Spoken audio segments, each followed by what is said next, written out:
Okay, it's been a little while since I made a video, so I'm just going to walk you around the car. The last video or shop update that I did, I kind of introduced you to the car, told you how I bought it, why I bought it, and when I bought it. But since then, what I did is I've had it detailed. I had it ceramic coated and detailed, so you probably can't really see it in the shop right now, but it made a world of difference when you really look at it.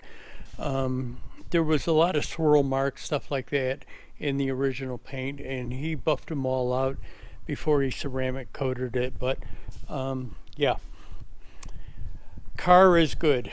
I've been taking it out quite a bit. I've had it up to just a little under 150 miles an hour. Um, but again, yeah, you kind of want to be careful when you're at that speed. Um, if something, a deer, forbid a deer came out in front of you, there probably wouldn't be much left of this car. The other thing is cops. Got to do it where there's no cops around. That would be a automatic revocation of your license. But anyways, so there's the car. I did one day I did take it out and we pulled the roof off, and it's cool with the roof off of it, but it is kind of a two-man job. I mean, you would be able to take that off and put it back on again by yourself, but it would be a little awkward. It's not heavy. The weight isn't the factor of it. It's getting it, balancing it, and getting it in and off of the car without marring something or damaging the paint. It's kind of a precision two-person job. So me and my grandson, we took it off, put it in the back. There's brackets in the back that it kind of actually clips into. Um, there is something else. I got a bunch of odd things with my, not odd, but extra things with the car. Some of them are like scoops that go in if you take it on the track to cool the brakes. It provides better airflow down into the brake cooling systems, things like that. There's a couple of boxes, but in those boxes were these two things that these are the brackets there, and in here are the brackets the top fits into. So when you put this down, it kind of covers the top, and in case the sun is shining, the sun doesn't reflect off of it up into the rear view mirror and stuff. But and kind of protects the inside. Those covers kind of protect the inside from people being able to see in there. You can, in other words, you could put like if you had something like a computer bag or something in there, it kind of protects it from eyes on through the window. But anyways, there it is. There's a couple of things I might be doing to it, but again, it's starting to get towards fall, and the car will probably be taken off the road pretty soon. So if I do a couple of things to it, it'll probably happen over the winter time or later. And what I'm talking about is they make cold air intakes for this, but I've talked to some people that own Corvettes, and they say really the air intake on the stock air intake is sufficient. They do make larger air intake filters or air filters for that stock intake, and I'll probably get one of them. The other thing that I might change is the throttle body on it. Now, you have to be kind of careful with changing the throttle body. If you go to a larger size, you might have to program the computer, but they make a ported stock, and I think it's either 90 or 92 millimeter throttle body on it that just takes out some restrictions on the airflow that's in the stock unit. So it's kind of a ported unit, and I think they've upgraded the electronics of the throttle body itself. There's kind of a little hesitation in starting out in first gear if you like start out normally. I'm not saying start out under throttle. I'm saying start out normally, like if you stop at a red light and just like are in city traffic.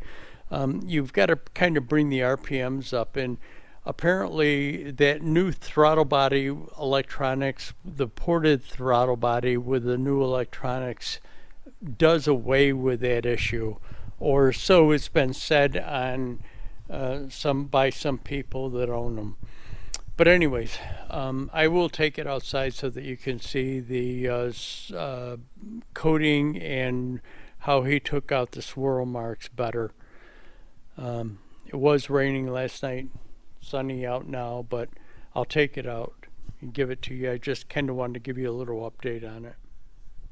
Okay, I'm not sure where this segment is going to go in the shop update video, but I've really kind of messed the ball on making some videos. It's probably been over a month since I made the last shop update.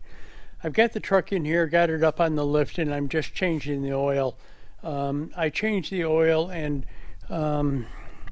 I did, as some of you know from a previous shop update quite a while ago, I had issues with the rear end fluid overheating, and I had put that Banks cover on it and put some different gear oil in it. That cover, Banks cover, is air cooled. In other words, it's got like scoops on the bottom of it, draws the air up into those ribs. But that's what I did was just took a buffer and buffed off those that lettering because it had become very tarnished. The thing was dirty too. I'm going to wash the truck after this, but I just want to show you that. The other thing that I did do, and it's sitting outside, and it might be a little dirty, but I had the Z06 ceramic coated. Again, there's a friend of mine down the street here that details cars, and I had it ceramic coated. Now again, it's probably a little dirty, but it was, I swear by this, when I wash it, it just kind of, the dirt rinses right off with the water. Again, it's a little dirty. As you can see, there's some water spots there. It was actually got caught out in the rain a little bit. But yeah, there is the saga of the car. So let me explain. I've had it just like a month.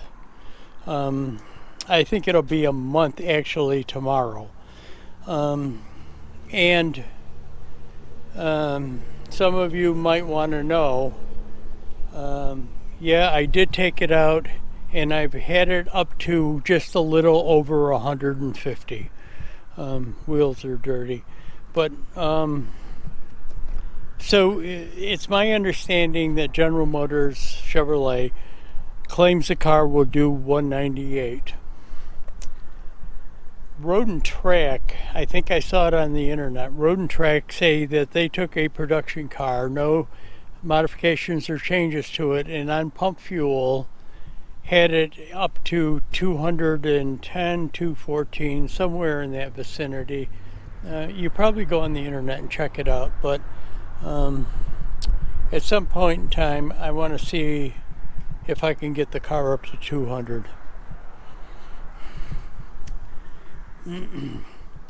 But it's starting to get towards fall, and I'm probably going to be putting it up for the winter time when the weather starts getting bad. I don't want to take it out, and I don't even take it out in the rain. I mean, I got caught out one day and it started raining. Like I was left the shop in this kind of broken clouds in the sun, but the sun was shining, and got about 30 miles south of here and ran into a rainstorm. But anyways, there's the vet. We're looking in the wheel well of the passenger side of the Ram Cummins engine. It's a Ram 3500 Cummins engine. If some of you don't know this, the only way to access the oil filter is through this opening in the wheel well. And you have to unscrew that oil filter and let it drop down. And then when you pick it up, you actually have to turn it sideways and to get it out. And as logically, it's filled with oil. If you didn't hear that, I said logically, it's filled with oil. So what I did is I bought this thing. It's an oil plug. So I drop it down, screw this thing in, and you can lift it out sideways, and it blocks the oil from going out. And I put it on the new filter going in because I partially fill the oil filters going in, put them in, set it in there. It's got to go in sideways again, and then it can drop down and you can pick it back up. You just drop it down, unscrew this out of the oil filter, pick the oil filter up and screw it into the oil adapter on the engine. But I don't know if any of you knew that, but here's a little tip. You can get these things, I think you can get them at Napa. I happen to get this one off of Mac Tool Guy.